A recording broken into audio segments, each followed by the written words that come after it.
Hello audience, this is Kudou here, back off of his latest Buddyfight video, and I have with me today HunterSerge. Please introduce yourself, Hunter. Hey, I am HunterSerge. I do a bunch of buddy fight content over on my channel. Just a bunch of analysis, individual card stuff, and news coverage. HunterSerge is a pretty awesome dude. I've been following him for a little while. I'd say since his first Buddyfight video, I think, is how I found him. There's supposed to be somebody else here who is 20 minutes late, so he will have to miss out on this one, but hopefully we'll be able to get him into the next one. So, what do you think about the game so far, Hunter, compared to other games you've played? Well, the I really like the balance that the game has started off with, and the first set is very strong. I haven't been able to been due to not being that old. I'm not old enough to be around for when Pokemon started or Yu-Gi-Oh started, or really have the coherence to understand things when those games started. But comparing it directly to Vanguard, the first booster set is miles better than Vanguard's first booster set. Yeah, see, the thing is, I actually wasn't around when Vanguard started. So, with that in mind, where do you think the metagame can go from here? Actually, before we talk about that, I have a better idea. What do you think of the current metagame right now? You said it's pretty balanced in the first set, right? Do you see one deck as kind of having an advantage over the others, or is every deck kind of viable right now? There isn't really any there will be some ideas that might not work so well because they don't have the support that they need right now. But the decks that are viable right now, all of them are relatively well balanced. The only one that I'd say might have a bit of an advantage is Danger World currently because of how powerful Double Penetrate is. But that's a maybe. I'm not Double entirely sure penetrate on is that. indeed good times. Good times indeed. Okay, so that's very interesting. Going back to my original question, where do you think the metagame can go from here? Like in the newer sets coming out, what do you think they should do to the game to keep it competitive? Well, what it seems like they're doing with Booster Set 2 is it seems like most of the Danger World and Magic World support is going to be focused on the archetype that isn't really all that well supported in Booster Set 1. They said they are doing the same thing with Character Pack 1 for Dragon World, supporting Dragon Knights, and Booster Set 2 seems to be focusing on Dual Dragon and Wizards. So really, right now, I think the best thing for them to do is since the primary archetypes for all of the worlds are pretty well off right now, they need to focus on the secondary archetypes and making sure Katana World has a good introduction. Yeah, speaking of Katana World, what do you think about it so far? Like, I know we've only really seen stuff in the anime and some spoilers, but what do you think of it as an idea? Like, what do you think it's going to focus on? It's very interesting. We've seen enough from both archetypes that we have a pretty good idea of what they're going to do. Um, Tasuke Kage and whatnot, the ninjas seem to be focused on advantage generation. Um, Based on what we've seen, it seems like Katana World will take after Magic World, and their monsters will have lower overalls in stats, just based on a few things that we've seen from Katana World. But ninjas seem to be focused on card advantage and protecting yourself and stuff like that, especially since Shiden is such an amazing advantage generator.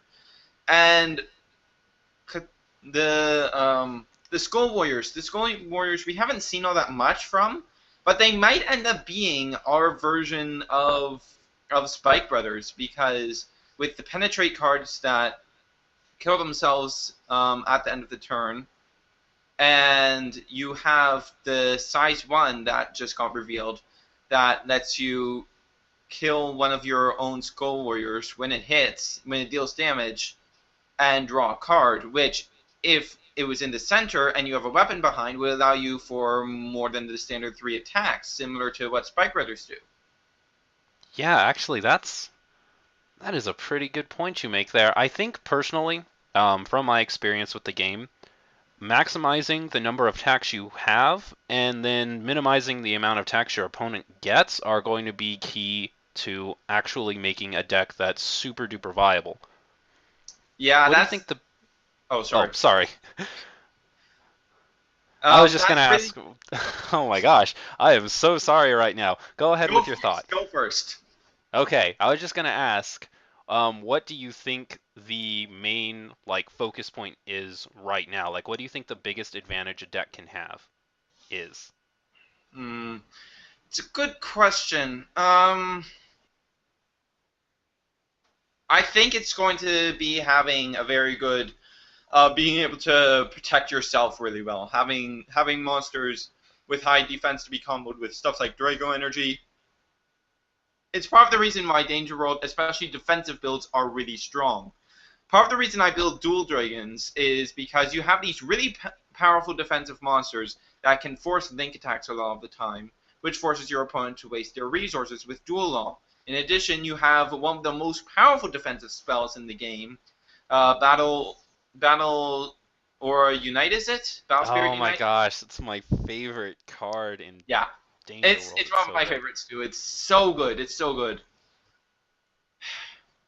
So that card is extremely powerful just for the fact that it can completely shut down any opponent for the entire turn. But just very briefly, going back to the multi-attack thing, something I was going to mention is that there's actually a deck that can do this right now in the current format. But it's a bit of a one-trick pony. It's a size 1 focused Magic World build.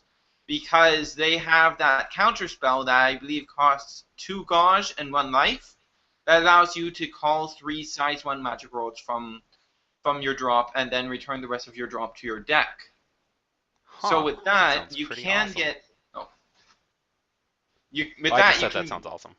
yeah. With that you can get off 6 attacks in a single turn, and that's obviously very powerful. It is indeed. Actually, I've been looking a lot at Magic World. I really enjoy the Magic World set and I love the cards, but personally, I can't really figure it out. There's just so much to do. I can't centralize it to what I want the deck itself to do. With Danger World, it was really easy because Danger World is aggressive and it's be aggressive and figure out how to minimize losses. But with Magic World, I just can't figure out what I'm doing. Like, what are your thoughts on Magic World right now? It seems like the most versatile deck type, but do you think it's the most competitive? Um, it's def it's definitely competitive, but the main problem with Magic World isn't so much what the deck can do, but it's more on the player because, as you said, it's very difficult to focus the deck. There's the size 1 rush, which pretty much just runs size 1s. That's it for their monsters, which allows them to focus a lot on putting in a lot of good spells. A Magic World build that I was tinkering around with and I want to try to build is a very burn focused deck that was only running stuff that actually helped with getting your burns off. Yeah, I With actually keeping really like with those. it was really focused, but it did have some consistency issues. I'm going to wait and see what the wizard support is because that might help. And I don't really like the 72 pillar stuff personally. I don't know. Yeah, I haven't really looked too much into the whole 72 pillars thing. Mainly what I've seen is that number one, I think Magic World has one huge advantage in that it has a really, really, really good draw two card spell that's specifically for it. The one for Danger World is pretty good too, but there's so many decks that can deal 6 damage in one turn, 7 damage in one turn that trying to rely on it all the time is really tough. And the um, the generic card, the one that lets you pay 3 and draw 2, is just so resource heavy that I don't know if I can find a place for it. As far as Magic World goes, though, I like that obviously, and I like how the equips work so far. The whole you can just deal 1 damage and it's not an actual attack, so it can't be stopped by attacking cards, is so good, and that is what I want to build around. Yeah, that's what made me want to build the burn variant to begin with because it's it's just the weapons are just very, very strong. It can buff up your monsters to help yours. In the size 1 rush deck, you can use that one that buffs up your monsters by 3,000 to effectively get your attack off from that weapon by transferring its 3,000 power to something else, and really helps with Magic World's power issues. Really helps the size 1 deck in particular, because with that stuff it can hit up to 8,000, which is enough to kill anything until set 2 comes out. Yeah, speaking of which, one of the decks that I'm surprised hasn't been talked about a lot, which is odd because this is why I wanted Sharky here. Dragon World, where do you think it stands right now? Because I've seen at first when the first wave of people came in, everybody gravitated towards Dragon World, but I noticed that as time goes on, there are less Dragon World players. Why do you think that is? I think it's because Dragon World doesn't really have a whole lot of options with Booster Set 1. Even with Character Pack 1, Jackknives are a bit resource heavy, but just on Booster Set 1, Dragon World doesn't really have a whole lot of variation. Like, the stuff that they have is really good. They have some really good stuff, but there's the size 2 lineup, there's no reason to. You need Janitar, you need Rising Flare, you need Drum Bunker. Those 3 you absolutely need. The penetrates generally aren't worth it. The size 1s are generally the same all the time too. 1,000 Rapier, Spike Shoulder, and Bronze Shield. And then the spells, besides the staple ones like Dragon Breath, the Dragon Shields, Dragonic Grimoire, and Drago Energy, there's not all that much that's worth anything. It's just that the other decks, they have more than one variant. All Dragon World has is Armor Dragons, and they don't have any variation in that build. Yeah, I haven't really looked into what's coming out in Character Pack 1. Do we already know what's coming out? Is it on a site yet, or have we just seen some spoilers? Yeah, the wiki has the entire list now. That is fantastic. I'm gonna have to look at that later. Is there going to be any Dragon Knight support coming out in it? Yes. Yes, Dragon Knights got a lot of support. That's awesome. Dragon Knights are what I want to run. I just don't like what they have right now. So that is pretty fantastic. All There's right, some so very interesting units in Character Pack 1. we've talked a little bit about Dragon World. We've talked about Katana World a little bit. We've talked about Magic World a little bit. Now let's get on to my current favorite world, Danger World. They are incredibly, incredibly, incredibly popular right now. Oh, Why? yes. What do you see the future of Danger World being? Do you think they can continue getting good cards, or do you think they're going to? Do you think Bushiroad is going to try to shift the focus away from Danger World, or do you think they'll kind of keep it up as, keep up the momentum like they are with the other worlds? Well, with Booster Set 2, what we know about so far, it doesn't seem that way, because Dual Dragons are getting an absolutely amazing size 3. Yeah, what is it? Um, Emperor Dragon Gale Karn, I believe is what it's called. It has 10,000 power, 4 critical, 10,000 defense. Its call cost is kill 2 of your own guys and pay 2 gauge. And when you call it, it kills everything your opponent has. Wow. All right, yeah, that is pretty darn fantastic. I am not going to lie. So far from what you've seen on the game, do you think there are any cards that need a nerf, ban, errata? Like, is there anything that is causing problems for the game right now? No, no. Gargantua Punisher, I kind of wish it didn't exist because it deters some people from the game. Like, I wish it was just reckless anger sometimes, but Yeah. no, nothing except for with Dragon World. I feel like Dragon World is getting a bit over supported right now, and I'm really hoping the support for them dials down a lot with Booster Set 2 and Extra Booster 1. But Yeah, that's just kind of what you have to expect. It's kind of their flagship baby right now because it's what Gao obviously uses and Gao's rival uses, so it's going to be the most popular right now And because when Gao's kids watch secondary the anime, rival. yeah, when kids watch the anime, they're gonna want to be like they're gonna have their own Yugi Motos that they gotta follow, their own Seto Kaibas, and they're going to gravitate towards those. So that is what is going to sell. So Yeah. just out of curiosity, what decks are you running right now, if you could share with us? Currently I am running an armor dragon build and a dual dragon build, both of which I just finished up. Very awesome. And what do they do? Is there something super special about them, or are they just basic, just powerful builds? Well, they're relatively basic based on like both of those deck types. There isn't a whole lot of variance. Like Dual Dragons doesn't have a whole lot right now.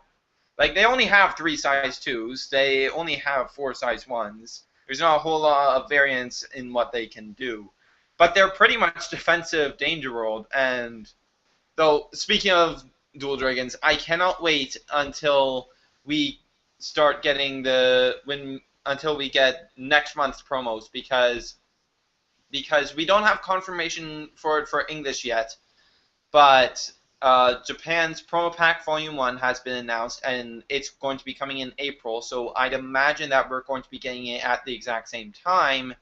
And in that promo pack is a dual Dragon Medusa that costs 1 gauge but has 2,000 extra defense. Wow, that is not bad at all. Okay, so I noticed that there are kind of a lot of.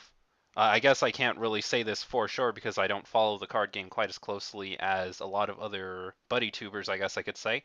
But is there, like, how far do you think we're going to get in this card game before the end of the year? Because I noticed that we already have the first set, obviously. We've got three trial decks. We've got another world coming out. Like, how many sets do you think they're going to try to cram into this year? Well, I believe at the conference where they were talking a lot about Buddyfight, this is where I've been drawing a lot of my information, is they're planning on having 3 extra boosters out by the end of the year. We don't know if that is actually extra boosters and character packs combined because they never mentioned character packs specifically back then. 4 booster packs, which is pretty standard considering the game started at the beginning of the year. Of So course. that's pretty much what we should expect. And 6 trial decks, which is a big reason of why I'm so disappointed that trial deck 3 is another Dragon Roll deck. Yeah, I've been after watching your videos, I realized that you were a little angry about that. I actually kind of wish it was a Magic World deck too, but Yeah. at the same time, I'm kind of hoping that Katana World gets a trial deck because if they do, I will have to buy like 5 of them. Yeah. Do you know about the first extra booster and what's in it? No, I don't. Extra Booster 1 is introducing a new world that we hadn't known anything about. It's not one of the initial 7 that were announced. Ancient World. That's And interesting. there's also some Dragon World, Danger World, Magic World support. That's coming out on June 6th. Same day as Extra Booster 8 and 9 for Vanguard. But I'd imagine since an Extra Booster is so small that almost all of it is going to be dedicated to Ancient World. And I think that they're going to put a bit of Armor Dragon, Armor Knight, and 72 Pillar support in there so that they can focus on the other archetypes for Booster Set 2. Okay, so what is Ancient World? Like what's it going to go around? We don't know.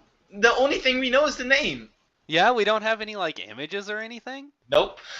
Wow, that is real. Okay, so let's speculate on this a little bit. Like, what do you think it could be? I'd like something Tachikaze-esque. That'd be something I'd really like, except with a stronger launch than Tachikaze had. Yeah, all right, I could definitely see that. Personally, I don't know. I'm thinking maybe so far from what they have, everything with the exception of Katana World seems to be a little bit Western-ish based. We have the westernized dragons and Dragon World and um, like the Everything seems like it's not so much centered around Japanese lore, I guess you could say. I'm actually thinking Ancient World might be something. Wouldn't it be kind of cool if it were something kind of Greece-ish, kind of like half of what Oracle Think Tank is, like kind of some Greek mythology creatures? I think that'd be pretty awesome. See, I'd say that, but that's what Hero World is for. No, not Hero World. Legend World. That's what Legend World is for. Oh, It's for well, all all these right. types of real world legends and maybe possibly Steve Jobs on an iPad Dragon. Yeah, I heard about that in one of the podcasts. What is the deal with that? Can you let my subscribers know a little bit about what's going on with that? Well, the information we have on this is from a channel called Plus Two Soul. They're based in Singapore, I believe, and they went to a conference thing and talked to the creator of Buddyfight for a bit, and he mentioned the possibility of Steve Jobs on an iPad Dragon. Okay.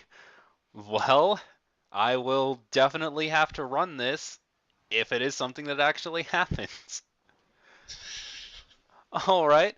So to kind of sum up everything we've done, we've talked a little bit about Katana World, Dragon World. We talked a little bit about Dragon Knights. We talked a little bit about Danger World, Magic World, and we've even talked a little bit about this new world that we don't really have any information on. Um, when tournaments start up, do you think the tournaments for this are going to kind of draw in some people? Do you think this is going to be something that turns into a really big card game, or do you think it's kind of doomed to be a little obscure, kind of lurk in Vanguard shadow? Well, on one side, we have this really good thing with the upcoming Buddy Challenge that we're getting a major tournament very soon, like around like just a month after Booster Set 2 launches. Wow, that's not bad at all. Yeah, and it's being grouped in a weekend thing with Vanguard. It's on Sundays when Vanguard is on Saturdays. So it has a better chance of drawing in Vanguard players because of that. But the issue is the locations. They aren't very well positioned, especially in North America. In Canada, Ontario has the largest population by far, 3 times more than British Columbia, where they are holding the only one of these events for Canada. Nice.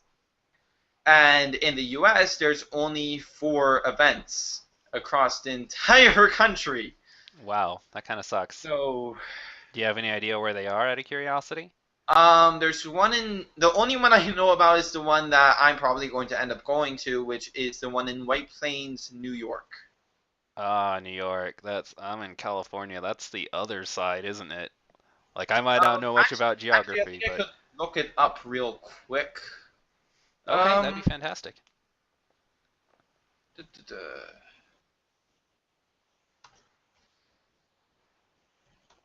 Buddy challenge.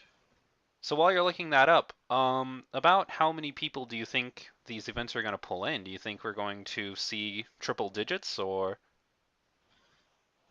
I'm not sure. I'm really not sure. I don't even know Yeah, the yeah. numbers on the big Vanguard events. Okay, so it looks like there's one at Anime Expo. There's Oh, one. snap.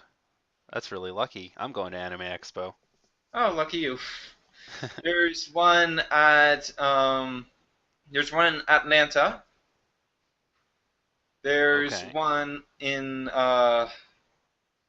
Columbus. And yeah, that's it. Okay, so probably won't be able to go to the other ones, but if there's one at Anime Expo, that is like 2 hours away from where I live. I could definitely try to make it to that. All right, that's pretty awesome. So we're almost at the 25-minute mark. Let's go ahead and start wrapping this up. Let's give some closing thoughts. What are your final thoughts on Buddy Fight so far? Like, what do you think the chances of this game lasting for a long time are? Well, with how first the thing that's happening with the Buddy Challenge isn't just stopping there. It's happening at every. That's how Bushiroad's running their events from now on. They're putting all 3 of their games in a weekend-long event to help draw Vanguard players to their other games. So that could help a lot, but its name hurts it. If Yeah, yeah, it does. Yeah, the name is going to push a lot of people away. The the fact that the game practically completely skips early game and makes dying like really early on, really quickly, such a possibility could has more than a fair chance of pushing many people away. And but if those who can look past those things will be able to see a really good game that, much like Vanguard when it first came out, is really balanced right now. And I really hope they don't do anything to break it. Yeah, I kind of have the same thoughts. Actually, I have something of a, I don't know, I feel like the name is a double-edged sword because on the one hand, yes, it is going to keep some people away, and that sucks because there are going to be people who are just never going to try this game because they feel really weird playing a game called Buddyfight. At the same time, I'm actually not that upset about it because people who wouldn't try this game based on its name are probably people you don't want in the metagame anyway. um, like I know it sounds kind of harsh to say, but I don't feel I feel like if there are people who wouldn't play this game based solely on its name and would look past its mechanics, aren't really going to appreciate just how good the game is right now. But Mm. hopefully there are some things that happen that do draw in a few more people because I definitely don't want this game to die. Sales are going to be what keep this game alive, and I want people to buy this game and try it out because it is a really good game that deserves to stay around for at least a few years. Yeah. Like I feel like Bushroad is really trying to push this game, and they really want this game to be a mainstay. They seem to really want to build their card game repertoire that they have over here, because over in Japan, where admittedly it's a lot easier to keep card games going just Yeah, because of the different culture. of course. Um, they have a crap ton of different games out there, like way more than any of the other big card game companies have. And I feel like they're trying to bring that over here. And really, with Buddy Fight, it's really cool to actually have a game that has completely simultaneous worldwide release. And that's something that I feel like they want to keep going. I feel like they really want to keep this game around for a while. Yeah, and I think as long as people support it, it is definitely going to succeed. So I guess to my final thought, my final question, obviously the most important question you could possibly ask is, who's your favorite character on the anime? We have to know. Um, uh, I really like Noboru. I really like Noboru. Okay. Awesome, awesome, awesome. Well, Dasuku could take that spot depending on how interesting his backstory or what the freaking disaster is. Once we learn that. yes, indeed. Alrighty, so we are getting pretty darn close to 30 minutes. I think I'm going to go ahead and cut it here, but thank you so much, Hunter, for coming and just nerding out with me for a little while. It was such a blast to ask you these questions and get some responses. No problem. Hopefully, if we do this again, Sharky will actually show up, but until then, I guess it's just his loss. Thank you so much again for talking to us. Is there anything you would like to say to our subscribers before you go? Um, Tell Bushiroad to stop having the Bushy Navi things, whatever they are called, at 5 a.m. EST. Oh my gosh. Oh no, I Everyone tell remember. Bushiroad to stop that crap. All right. I hope you guys caught that. Tell Bushiroad to stop having those things at 5 a.m. And thank you one last time to Hunter for being with me. If you enjoyed this video, then please leave a like to show your appreciation. Check out HunterSerge's channel. The link will be in the description below. And comment telling us what you think we should talk about next. If you have any questions, maybe we can do a little Q&A thing the next time we get this together. And finally, subscribe to stay up to date on the latest Kudou news, and subscribe to Hunter to stay up to date on the latest HunterSerge news, I guess. Thanks again. Catch you later, YouTube.